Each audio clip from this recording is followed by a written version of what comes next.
ವೀಲರಿಂದ two ವೀಲರಿಂದ ಮಕ್ಕಳು ಸ್ಕೂಲಿಂದ ಬರ್ತಾ ಇರೋರು, ಮತ್ತು ಇಲ್ಲಿ ತುಂಬ ಜನ ಏಜ್ ಆದವರಿಂದ ಹಿಡಿದು ಎಲ್ಲ ಪ್ರತಿಯೊಂದು ಜನ ನಾವು ಇಲ್ಲೇ ಓಡಾಡಬೇಕಂತಿರೋ ಓಡಾಡಬೇಕಂತ ಜಾಗದಲ್ಲಿ ಈ ಕೊಳಚೆ ನೀರನ್ನ ಈ ಶಂಕರ್ ಕಿಚನ್ ಅವ್ರಿಗೆ ಎಷ್ಟು ಸಾರಿ ಹೇಳಿದ್ರು ಅವ್ರು ಕೇಳಿದ್ರೆ ಕೊಳಚೆ ನೀರನ್ನ ಕೈ ತೊಳೆದು ನೀರು ಅಂತ ಹೇಳಿದ್ರೆ ನಿಂತು ಮಾತಾಡೋದಕ್ಕಾಗ್ತಾ ಇಲ್ಲ, ತುಂಬ ವಾಸನೆ ಬರ್ತಾ ಇದೆ. ಇದಕ್ಕೆ ಎಷ್ಟೋ ಜನಗಳ ಕಾಯಿಲೆಗಳು ಬರ್ತಾ ಇದೆ, ಇಲ್ಲಿ ಕಾಲಿಡೋಕ್ಕೂ ಆಗಲ್ಲ, ಆ ಥರ ಪರಿಸ್ಥಿತಿ ಇದೆ. ಶಂಕರ್ ಕಿಚನ್ ಅವ್ರು ತೊಗೊಂಡ್ಬಂದಿಟ್ಟಿದ್ದಾರೆ. ಇವ್ರು ತುಂಬ ದುಡ್ಡು ಇರ್ಬೋದು ಸರ್, ಇವ್ರ ಹತ್ರ ತುಂಬ ದುಡ್ಡು ತುಂಬಾ ಅವ್ರ ಹತ್ರ ಎಲ್ಲ ಇರ್ಬೋದು, ಆದರೆ ಜನಗಳಿಗೆ ಅನಾನುಕೂಲ ಮಾಡೋದು ಎಷ್ಟು ಮಾತ್ರ ಸರಿ. ಎಷ್ಟು ನಾವು ಹೋಗಿ ಈಗ ಪುರಸಭೆಯಲ್ಲಿ ಹೋಗಿ ಮಾತಾಡಿದೆ, ನಮ್ಮ ಅಧ್ಯಕ್ಷ ಗೋಪಾಲ್ ಅವ್ರ ಹತ್ರ ಮಾತಾಡಿದೆ, CO ಅವ್ರ ಹತ್ರ ಮಾತಾಡಿದ್ವಿ. ಮೇಡಮ್ ನಾವು ಎಷ್ಟು ಹೇಳಿದ್ರು ಅವರು ನಮ್ಮ ಕಂಟ್ರೋಲ್ ಬರ್ತಾ ಇಲ್ಲ ಅಂತ. ಹಾಗಾದ್ರೆ ಇವರೆಲ್ಲ ದಬ್ಬಾಳಿಕೆ ಮಾಡೋದಕ್ಕೆ ಏನಾದರೂ ಇಲ್ಲಿ ಇಟ್ಕೊಂಡಿದ್ದಾರಾ? ಏನಕ್ಕೋಸ್ಕರ ಈ ಥರ ಮಾಡ್ತಿದ್ದಾರೆ? ಒಂದು ಊರವರಾಗಿದೆ, ಅದೇ ಊರಲ್ಲಿ ಇದೇ ಜಾಗದ ಮೇಲೆ ಅವರು ಓಡಾಡಬೇಕು, ಅವರು ಕಾರು ಬಸ್ ಎಲ್ಲ ಅದರಲ್ಲೇ ಓಡಾಡ್ತಾ ಇದ್ದಾರೆ.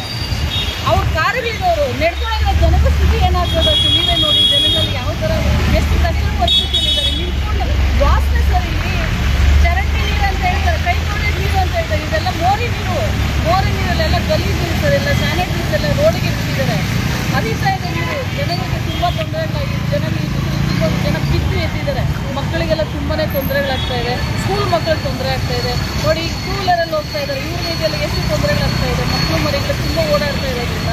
ಇಲ್ಲಿ ಸಾವಿರಾರು ಜನ 8 ವಾರ್ಡು ಸರ್, ಇಲ್ಲಿರುವ ನಮ್ಮದು ಪುರಸಭೆ 4-5 ವಾರ್ಡನ್ನು ಇಲ್ಲೇ ಓಡಾಡಬೇಕಾಗಿರುತ್ತೆ. ಈ ಜಾಗ ಬಿಟ್ಟರೆ ಮತ್ತೆ ನಮ್ಗೆ ಓಡಾಡೋ ಜಾಗ ಇಲ್ಲ. ಹಾಗಾಗಿ ಶಂಕರ್ ಕಿಚನ್ ಅವರು ಹೋಟೆಲ್ ಮುಚ್ಚಿಸಬೇಕು, ಈ ಓಡಾಡೋಂಥ ಜನಗಳಿಗೆ ನ್ಯಾಯ ಕೊಡಬೇಕು, ಅವ್ರಿಗೆ ಒಳ್ಳೆ ರೋಡನ್ನು ವ್ಯವಸ್ಥೆ ಮಾಡಬೇಕು. ಈ ನಮ್ಮ ತಾಲೂಕು MLA ಅವ್ರಿಗೂ ಹೇಳಿದ್ದೀವಿ, ಮತ್ತು ಇಲ್ಲಿ ನಮ್ಮ ಪುರಸಭೆ ಅಧ್ಯಕ್ಷ ಗೋಪಾಲ್ ಅವ್ರಿಗೆ ಹೇಳಿದ್ದೀವಿ, CO ಅವ್ರಿಗೆ ಈಗ ಮಾತಾಡ್ಕೊಂಡಿದ್ದೀವಿ. ಇವರೆಲ್ಲ ಏನೂ ಇಲ್ಲ ಅಂದಮೇಲೆ ನಾವು ಓಟ್ ಹಾಕಿ ಅವ್ರನ್ನೇನು ಸರ್ ನಾವು ಗೆಲ್ಲಿಸ್ಬೇಕು?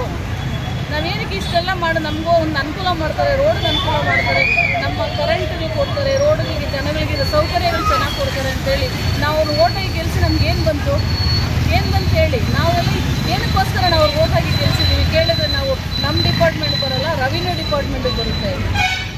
ರೆವಿನ್ಯೂ ಡಿಪಾರ್ಟ್ಮೆಂಟ್ ಬರುತ್ತೆ ಅಂದರೆ ನೀವು ಬರೀರಿ, ರೆವಿನ್ಯೂ ಡಿಪಾರ್ಟ್ಮೆಂಟಲ್ಲಿ ಬರೆದ್ಬಿಟ್ಟು ಅವ್ನು ಕರೆಸಿ ಒಂದು ರೋಡಿಗೆ ಒಂದು ಸ್ಯಾನಿಟೈಸರ್ ಕೊಟ್ಟು ಇಲ್ಲೆಲ್ಲ ಮುಗಿಸೋದಕ್ಕೆ ಅವ್ರಿಗೆ ಏನಿದೆ, ಏನು ಹೇಳಿದ್ರು ಅವ್ರು ಟಿವಿ ಮೇಲೆ ಹಾಕೊಳ್ಳೋದು ಸರ್. ದಯವಿಟ್ಟು ಈ ಜನಗಳಿಗೆ ಅನುಕೂಲ ಆಗೋದನ್ನು ಮಾಡಿ, ಈ ಜನಗಳಿಗೆ ನಡ್ಕೊಂಡು ಹೋಗೋರೆಲ್ಲ ನಾವು ಅವ್ರಿಗೆ ಅನುಕೂಲ ಮಾಡಬೇಕು ಅಂತ ಹೇಳ್ತಾರೆ. ಶಂಕರ್ ಕಿಚನ್ ಹೋಗಿ ಮುಚ್ಚಿಸ್ಬೇಕು ಅಂತ ಹೇಳ್ತಾ ಈ ಮೂಲಕ ನಿಮ್ಮಲ್ಲಿ ತಿಳ್ಕೊತಾ ಇದ್ದೀವಿ ಸರ್. ಇದು ಆದಷ್ಟು ಬೇಗ ಮಾಡಲಿಲ್ಲ ಅಂದರೆ ಮತ್ತೆ ಇದನ್ನು ಬೇರೆ ಥರನೇ ತಿರುವೆ ಹೋಗುತ್ತೆ ಅಂತ ಹೇಳ್ತಾ ನಾವು ಈ ಮಾತನ್ನು ಹೇಳಿ ಅವ್ನು ಎಚ್ಚರಿಕೆ ಮಾತನ್ನು ಕೊಡ್ತಾ ಇದ್ದೀವಿ.